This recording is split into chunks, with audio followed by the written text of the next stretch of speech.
saya mengapresiasi usaha dan kerja keras dari Bang Iri dan kawan-kawan di sana dalam rangka pengembangan SDM. Ibarat orang kerja bangunan, ya, kontraktor itu pasti akan selalu mengingatkan para pekerjanya safety first. Keselamatan kerja itu nomor satu.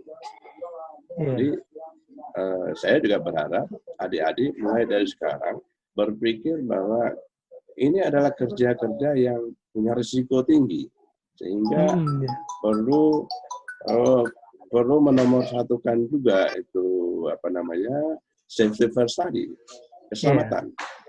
Berapa banyak kita lihat kawan-kawan yang mungkin dipukuli atau bahkan ada yang terbunuh, ada yang kecelakaan karena mencari momen, mengejar momentum.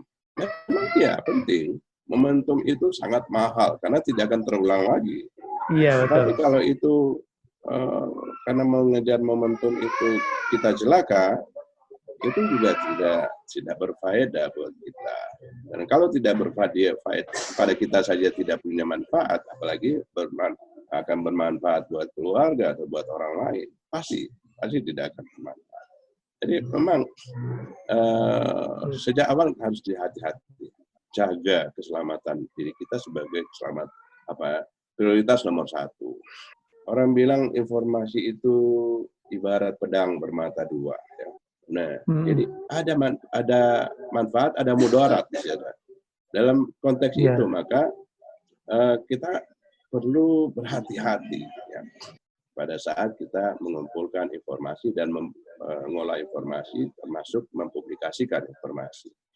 Apalagi kalau di Indonesia ya, dengan penerapan Undang-Undang ITE saat ini, maka itu cukup rawan sebenarnya buat kita. Walaupun sebenarnya kita tidak boleh tunduk.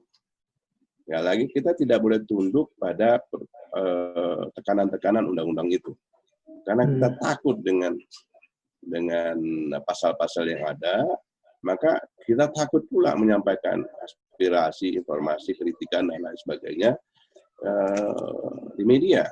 Itu akhirnya juga membuat demokrasi kita jadi tumpul.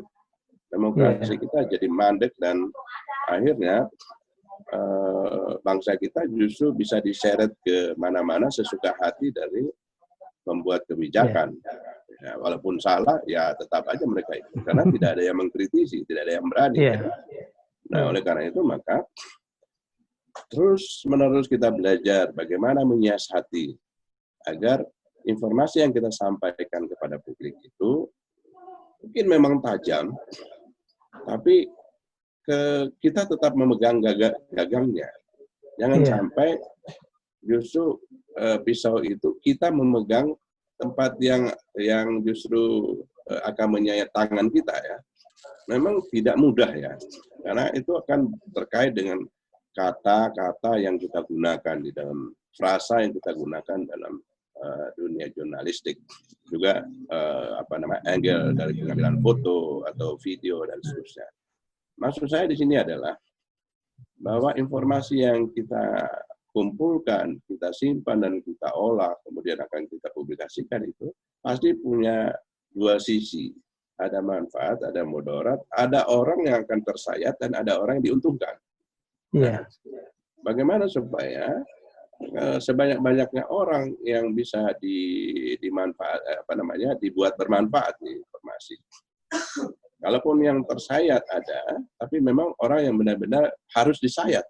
Ya, dalam tanda petik menyelamatkan diri kita walaupun kita menghajar orang, itu memang harus terus-menerus dengan berlatih, dengan bertanya juga, dengan ya membaca referensi-referensi.